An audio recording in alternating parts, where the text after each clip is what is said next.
Fis-sena parlamentari li ġejja l-Parlament mistenni li jkollu qudiemu diversi liġijiet fost l-aktar kruċjali tkun dik li se titratta r-riforma fil-qorti tal-familja.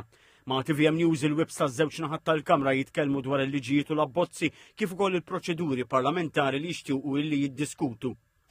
Naomi Kakija, web tal-Grupp Parlamentari Laburista tfakkar f'liġijiet bħal dik tas-saħħa u s-sigurtà fuq il-post tax-xogħol u dawk marbuta mal-vjolenza domestika li ġew approvati u semmi oħrajn li ser jersqu quddiem il-Parlament. Kemm riformi kbar u mistennija bħalma semma l-Prim Ministru fl-aħħar jiem rigward l-establishment tal-qorti kummerċjali, naħseb li hija xi ħaġa li ħadd tkun qed tiġi qudiemna fix-xhur li ġejjin ukoll.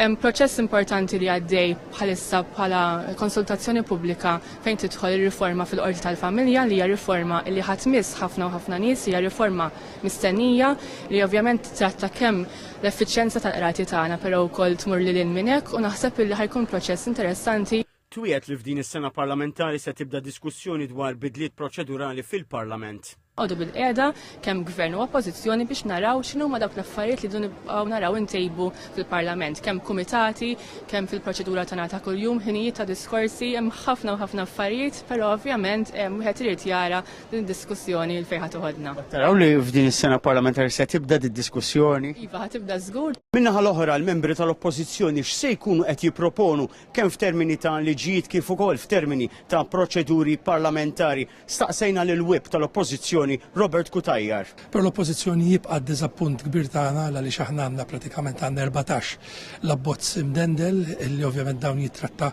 varji suġġetti illi ovvjament aħna jidrilna illi għandna illi l-gvern jifhem ukoll illi għandu wkoll jagħti l-importanza lil dawn l-abbozzi. Kif taħdem is-sistema llum sfortunatament huwa l-fatt illi l-oppożizzjoni tista' biss tiddiskuti żewġ abbozzi matul sena sħiħa.